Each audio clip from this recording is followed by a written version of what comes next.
बिस्मिल्लाहिर्रहमानिर्रहीम। अस्सलाम वालेकुम। साफ़ी पेंसिल के साथ मैं हूं जुल्करनैन शेख। मंशियात की लानत अब किस तरह हमारे माशरे को मुतासिर कर रही है, एक सीक्वेंस है केसेस का।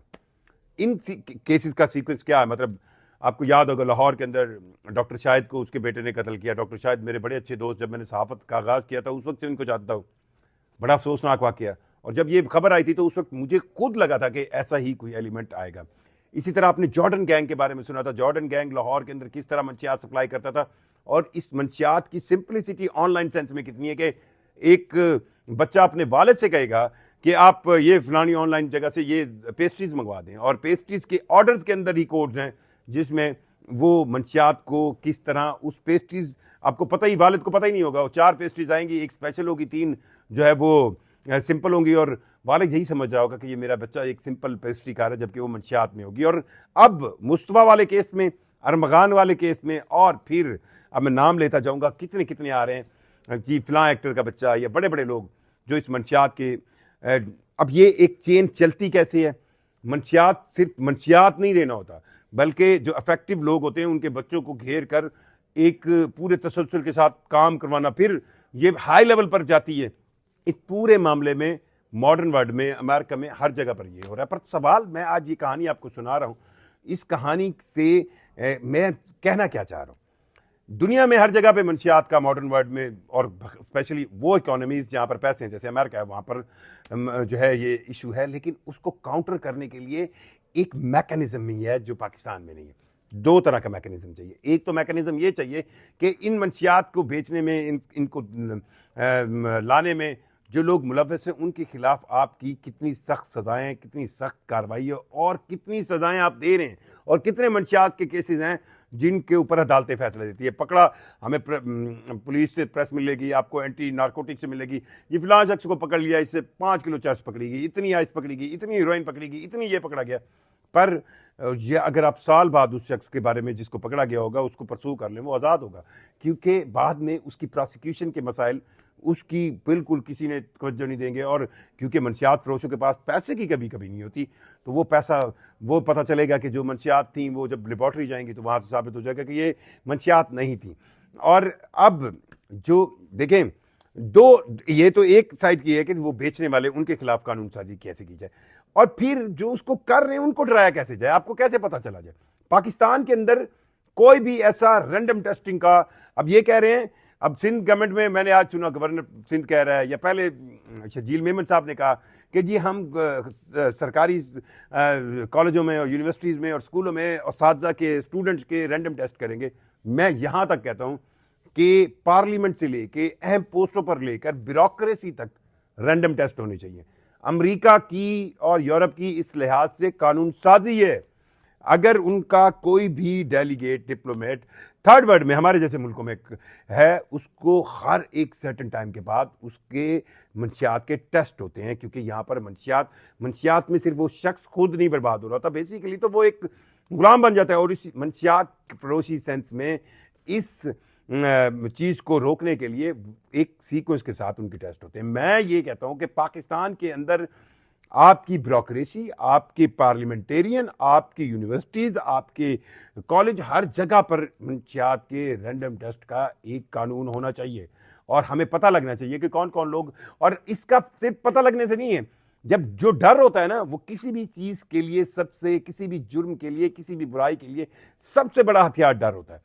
सो वो लोग जो तगड़ी ओहदों पे बैठे हैं, वो लोग जो टीचिंग कर रहे हैं, उनको जब ये डर होगा कि यार ये जो हम काम कर रहे हैं ये किसी वक्त भी हमें पकड़वा सकते हैं, और हमारी जो रिस्पेक्टफुल जॉब है इसको जा सकता है, तो हम ऐसे ये जो वाकयात हो रहे हैं ना, कत्ल कर देना, अब अरमगान सेंस में ये मंशियात का ही इस्तेमाल है कि वो, अब एक तरफ तो आपके पास पैसे इतने आ रहे हो, आपके पास जो है वो डिजिटल डॉलर्स की भरमार हो, फिर आपके पास कराची के अंदर अगर आपका पैसा है तो आप पूरी फौज एक गार्ड्स की खड़ी कर दें, फिर आपके पास वेपनरी, इसराइली वेपन तक हो, फिर आपने पुलिस तक को सबको जो है खरीदा हुआ, फिर आपने शनाख्ती कार्ड भी बनाए हो, और फिर आपका ये मंशियात वाला जो इस्तेमाल है वो फिर आपको इतना एक कहना नडर कर देता है कि आपको लगता है कि बंदे को मारना तो कोई मसला नहीं है, और बंदे को सिंपल मारना नहीं है, मारना तो एक गोली से बंदा मार देता है, ये कि बंदे को पहले टॉर्चर करना है, डंडों से मारना है, फिर उसको जख्मी हालत में डिग्गी में डालना है, सुबह से बाहर ले जाना है, गाड़ी को आग लगाना है, पूरा फिल्मी सीन। जिस तरह हम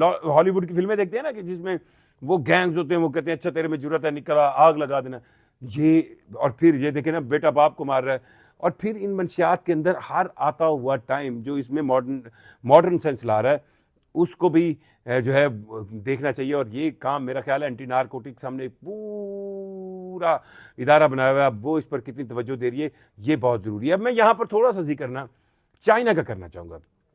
बहुत कम लोगों को पता होगा कि चाइना के ऊपर जब चिन डायनेस्टी काम, यानी कि वहाँ पर बादशाहत थी, तो चाइना इस पूरे रीजन में एक वाहिद जगह थी जहाँ पे ब्रिटिश को समझ नहीं आ रही थी, उनका बैलेंस ऑफ ट्रेड नहीं बन रहा था, कि वो चाइना से चाय समेत बहुत सी ऐसी चाइनीज चीज़ें थी जिसकी बरतानिया और यूरोप में डिमांड थी, पर उसके बदले में कुछ ऐसा नहीं था जो चाइना में बेचा जा सके। और इस ट्रेड डेफिसिट को ख़त्म करने के लिए चाइना के अंदर इन बरतानवी और यूरोपियन ताजरों ने अफीम बेचना शुरू की। वो अफीम जो इंडिया के अंदर बाकायदा उगाई जाती थी, अफीम की फैक्ट्री लगाई गई और ये अफीम चाइना में बेची जाने लगी, क्योंकि उस वक्त अफीम चाइना के अंदर एक स्टेटस सिंबल बन चुकी थी। और देखते ही देखते वो अफीम चाइना के जो चिन डायनेस्टी थी, चाइना का जो आपका शाही दरबार था बीजिंग में, वहाँ तक उनके फौजियों तक पहुँच गई। और उस वक्त चाइना के शहनशाह ने एक अपने सबसे ईमानदार और तगड़े अफसर को भेजा कि वो जाए और जो ये हांगकांग और ये जो साहिली पट्टियाँ जहाँ पर मंडियाँ थी अफीम की,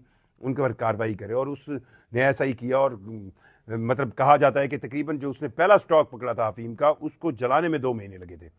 और इस बात को बेस बनाकर बरतानिया और उनके अलाइड फ्रांस और यूरोपियन ने मिलकर चाइना पर बहरी जंगों से हमला किया। और ये जंगें साल साल जारी रही, जिनको ओपियम वॉर्स के नाम से याद किया जाता है। और इन जंगों में हांगकांग समेत चाइना के साहिल इलाके जब कैप्चर कर लिए, तो उस बादशाह ने कंप्रोमाइज़ कर लिया और अपने जो उस अफसर है, ना सिर्फ उसको भी फांसी पर चढ़ा दिया, बल्कि बातें मान ली। और फिर चाइना के अंदर अफीम के नशे ने ऐसी बर्बादी मचाई कि वो चाइना जिसने सबसे पहले तेल डिस्कवर किया था, वो चाइना जिसकी चाय से लेकर पूरी दुनिया को उसने हमेशा आगे लगाया था, उनकी जिल्लत की एक सदी आई, पूरी जिल्लत की एक सदी आई कि उन पर जापान ने भी हुकूमत की, बरतानिया ने भी उनका हिस्सा लिया, अमेरिकन भी आ गए, किस ने उनको नहीं मारा। और फिर उनमें वो जो बादशाह थी वो तो गई, उसके बाद नेशनल गवर्नमेंट आई, वो भी गई, और फिर थर्ड कम्युनिस्ट गवर्नमेंट आई, तो उसके बाद उनका तरक्की का अमल शुरू हुआ। सो अगर कोई हुक्मरान ये सोच रहे हैं, या ये जो तगड़े लोग हैं जिनके नाम आ रहे हैं, मैं अब किसी का नाम नहीं लूँगा, ये आप अगर इस पर, वो लोग जिनके पास इस वक्त ताकत है, वो लोग जो पार्लियामेंट में बैठे, वो लोग जो कानून साजी कर सकते हैं, वो लोग जो पॉलिसी बना सकते हैं, अगर नहीं बनाएंगे तो ये एक ऐसी बला है, ऐसी बीमारी है, आपके घरों तक पहुंचेगी। और फिर जब आपका नुकसान होगा तो फिर आप सोचेंगे कि यार अब कुछ कर लेते हैं। सो पाकिस्तान के अंदर मंशियात के हवाले से एक मौसर कानून साजी होनी चाहिए। एक तरफ इसको बेचने वाले, इसको ख़रीदने वाले, और वो तो कानून साजी सख्त होनी चाहिए, वहीं ये डर भी होना चाहिए कि आप अगर किसी ब्यूरोक्रेसी की सीट पर बैठे हैं, अगर आप किसी भी पार्लियामेंट में बैठे हैं, अगर आप किसी भी सेंसिटिव पोस्ट पर बैठे हैं, और अगर आप यूनिवर्सिटी कॉलेज के उस्ताद हैं, और अगर आप पढ़ रहे हैं, तो रैंडम मंशियात के टेस्ट का लॉ होना चाहिए। और ये एक सर्टेन टाइम के बाद ज़रूर चेक होना चाहिए, ताकि हर किसी को ये डर तो होना कि अगर वो इसके इस्तेमाल में जाएगा तो वो जो मुअज़्ज़िज़ पोस्ट उसके पास है, उसका भी छिन जाने का अंदेशा है। मुझे ज़ुल्करनैन शेख को इजाज़त दीजिए। अल्लाह हाफ़िज़।